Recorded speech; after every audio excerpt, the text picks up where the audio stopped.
Hi guys, welcome back to my Pro vs YouTube channel where curiosity meets the code. Today we'll be discussing about how to create a automatic code generator GUI using Tkinter. But before that, we'll be checking the packages pre-installed in my system. So the first command that I'm going to execute in command prompt is pip list, where you can see all the packages with the versions. So I can give a look about what package is what version and update it accordingly. So you can take a look onto your packages. If not installed, please do install it. You can just Google how to install and there will be a command for that to execute in command prompt.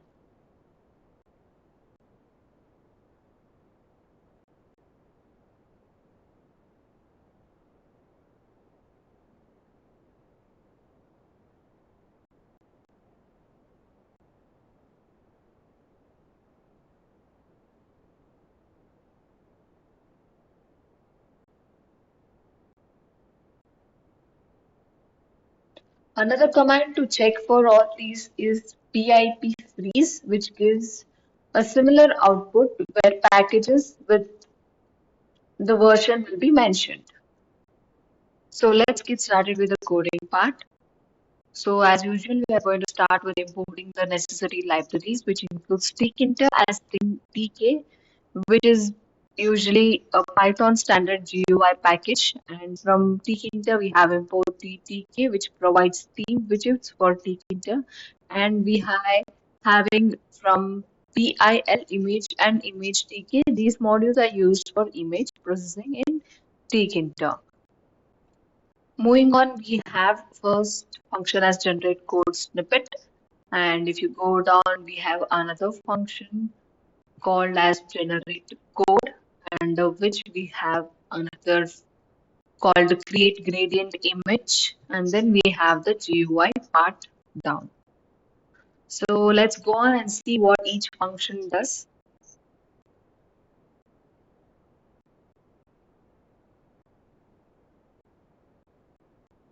Let me just select the entire function.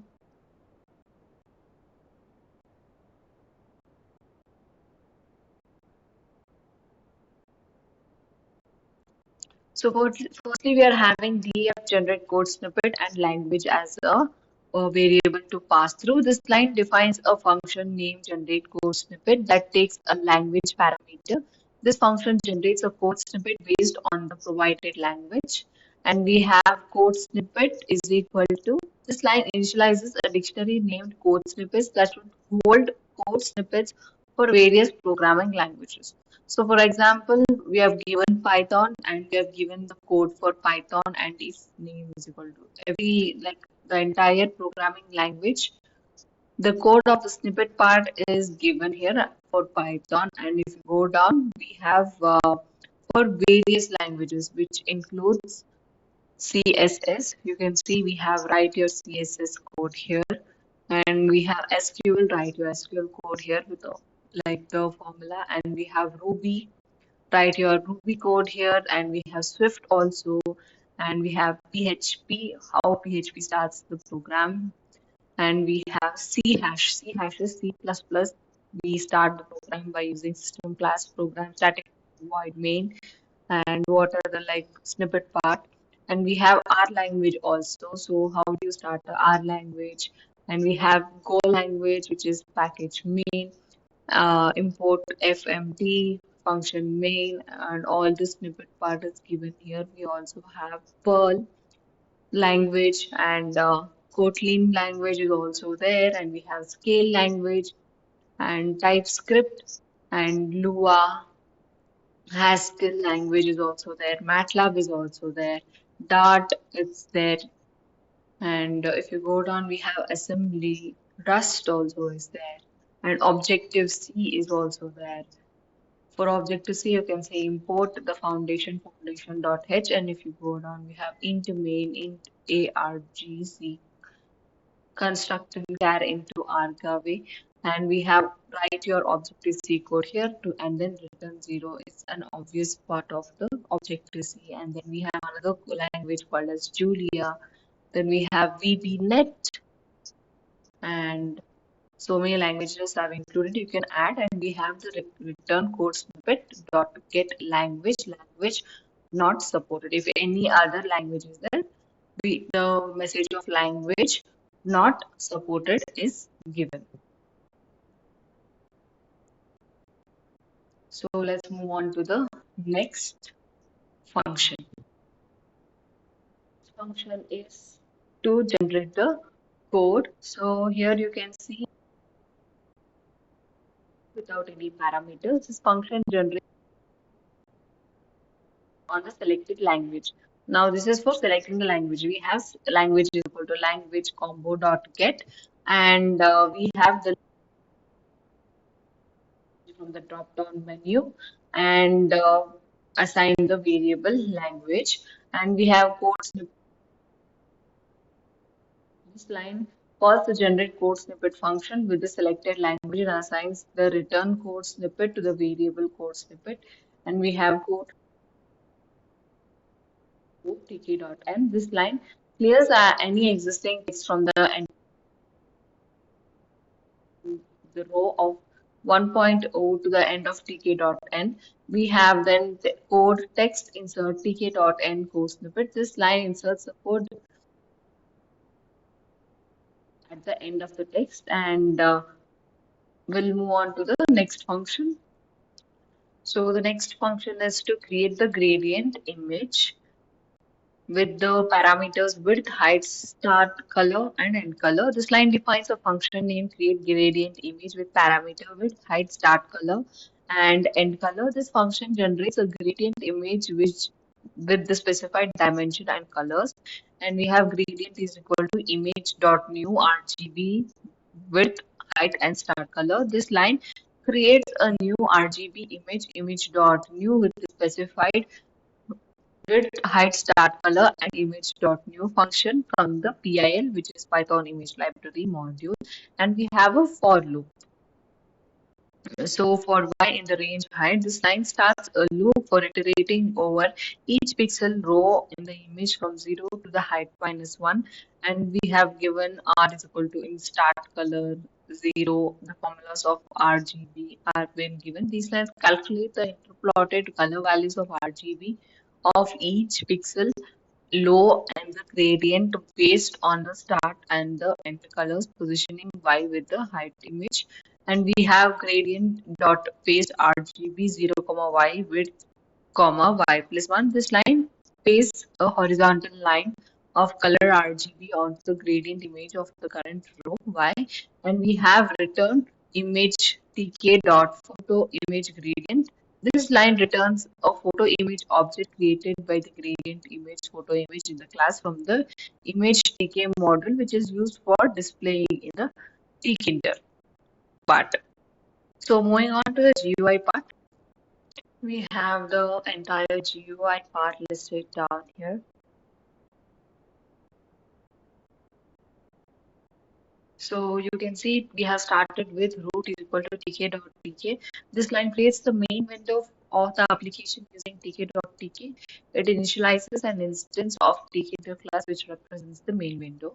And we have root.title automatic code generator. This line sets the title of the main window to automatic code generator. And we have root.geometry 600 into 400. This line sets the initial size of the main window to 600 pixel wide and 400 pixels high. And we have gradient color start 255, 255, 255. That is, we are starting with the color of white, and gradient and color 0, 128, 128. This end color is steel. So these line defines the start and end colors of the gradient background of the application window, and the colors are represented by RGB tuples.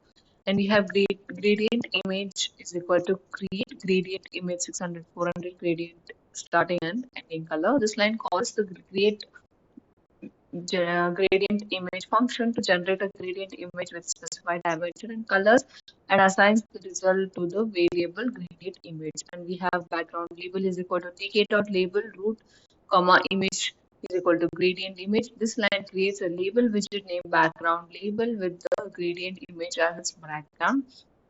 And we have background label dot place. We have relate is equal to 0, relay rely is equal to 0, width and height is equal to 111. This line places the background label widget in the main window with its relevant position and size specified as covering the entire window. And if you come down, we have language label is equal to tk.tk.label, root text is equal to select programming language, background is equal to background label cjet background. This line creates a label widget called as language label with the text. Select the programming language. The background color in the label is such set to match the background color of the background label widget. And we have language.label.grid row 0, column 0, pad x is 10 and pad y is 5 and sticky is equal to w. This line uses the grid geometry manager to place the language label widget in the first row and the first column of the window grid. It also sets padding, which is pad x and pad y around the widget, and specifies sticky behavior of west w, which is west, meaning the widget will be left aligned within its grid cell. And we have languages listed in the drop down as all the languages program, whatever we have given above. We have Python, Java, all the programs language, whichever code snippet is given, everything is mentioned here. And we have language combo is equal to tk combox root value labels width is 20. This line generates a combox widget with the available program language as its values. The width the combox is set of 20 characters. And we have language combo dot grid row is equal to 0, column 1, pad x is equal to 10, pad y is equal to 5. These lines are used the grid geometry manager to place the language comma widget in the first row and select common column of the window grid padding. Pad X and pad Y is added around the widget. And we have generate button is equal to tk dot button root text is generate code and command is equal to generate code. This line creates a button widget which is generate button with the text generate code. When clicked, the button executes the generate code function. And we have generate button dot grid row is equal to 0, column is equal to 0, pad x is equal to 10, pad y is equal to 5. This line uses the grid geometry manager to place the generate button widget in the first row and third column of the window grid padding, which is pad x and pad y is added around the widget. And we have code label is equal to ttk dot label root text is generate code snippet, background is equal to background label C get background. So this line creates a label widget code label with the text generate code snippet. The background color of the label is set to match the background color of the background label widget. And we have code label grid row is equal to 1, column 0, pad x is 10, pad y is 5, and sticky w. This line is used the grid geometry manager to replace the code label widget in the second row and the first column of the window grid. Padding, pad x, and pad y is added around the widget, and sticky behavior is set to w, which is red. We have code text is equal to tk dot text root width is equal to 60, height is equal to 15. This line creates a text widget with a width of 60 characters and height of 15 lines. And then we have code text dot grid row is equal to 2, column is equal to 0, column span is 3, pad x is 10, pad y is 5. This line uses the grid geometry manager, place the code text within the third row spanning all the columns. Padding is also given as 10 and 5. And we have finally root dot main loop. This line starts the event loop of the Tkinter application, which listens for the user events such as button clicks and updates the GUI accordingly. It keeps the GUI window open until the user closes it. So quickly let's see the output of the program. So as usual, I'm going to go where the program is stored, copy the name of the program, open command prompt at the same window, and cmd. So you have Python space codename dot py. So here you can see it's going from white to teal. The background we have set a program language, generate code, and we have the generate code snippet printed on a white surface, white window widget. Thank you so much for watching. If you have learned something from the video, please do like, share, and subscribe to our channel. Thank you.